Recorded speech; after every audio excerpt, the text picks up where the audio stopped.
แล้วก็ที่สำคัญมันก็ยังมีเครื่องคาราโอเกะนี่ก็คือวงน้ำสัมพันธ์เนาะสื่อวงดนตรี มีดิสโก้ได้มานี่พิธีกรอีกสำคัญพิธีกรก็มีแล้วเนาะยังตอนนี้พิธีกรยิ่งเนาะยังพิธีกรชายนี้คนนึงพิธีกรชายเฮาบังเอิญว่าข้าอยากพิธีกรชายเฮามาบ่ได้ผมบ่ฆ่าหรอกมันบ่ฮู้เด้อแล้วเนาะแล้วตอนนี้ก็นักห้องยิ่งก็มีหรอกแต่ว่านักห้องชายยังบ่ทันมีนักห้องชายจุดเฮาก็จิสอบเอานะผู้ยืนท้ายนี่ซะดิแม่เม่นไฟแสงสีครบสุดตายไฟแสงสีปลาปลาก็มีเนาะปลามันก็มีบอลสะดวกกะห้องน้ำก็มีเนาะมันก็มีปลายบอกปลายห้องน้ำใส่รวมเด้อแล้วเขาจิพาไปเบิ่งห้องน้ำเนาะ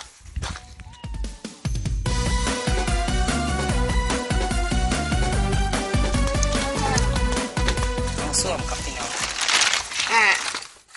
สำหรับห้องนี้เป็นห้องอาบน้ำ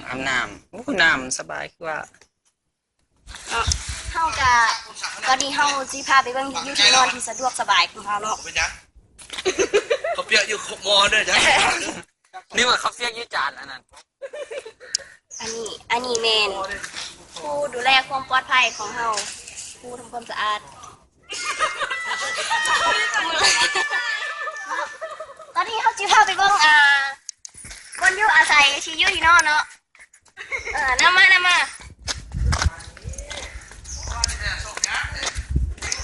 ว่านี่สองอย่างเข่งวันนี้แท้ไม่ครบพิธีกรของแท้เลยนี่นะ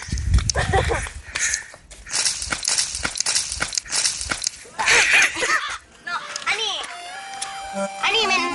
มันอ่างน้ำอันนี้เอาไว้สำหรับเก็บน้ำจะอยู่เพื่อใส่เท่านี้แหละโอเคตอนนี้เขาก็ที่พามาเบิ่งบนนอนแต่ว่าตอนนี้กำลังเมียแต่ว่าเฮามาสาดกันไปกระตังกำลังเก็บเมียบนนอนสถานที่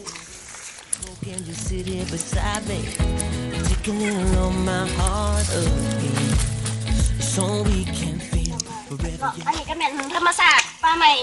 เมืองเลี้ยง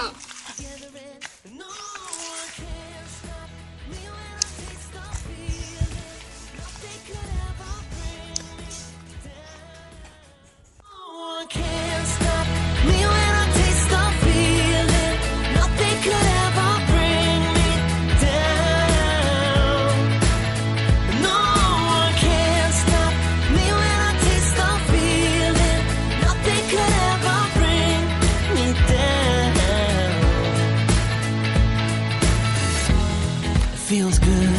as we stand on the shore, but our ให้เลยวิดีโอจัด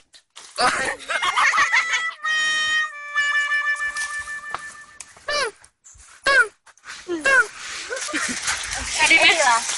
นี่คือแบบนั่นแหละเต้นฟรีเด้อสวะเต้นฟรีซูเต้นโหลดเต้นฟรีเปิดเพลงเนาะตอนนี้เขาก็จีมาลอง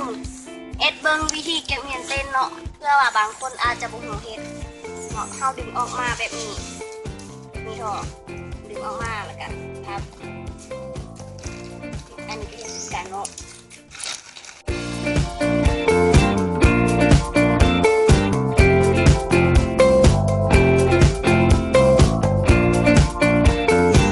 การแม่นวิธีที่เรากำลังสิกูเต้น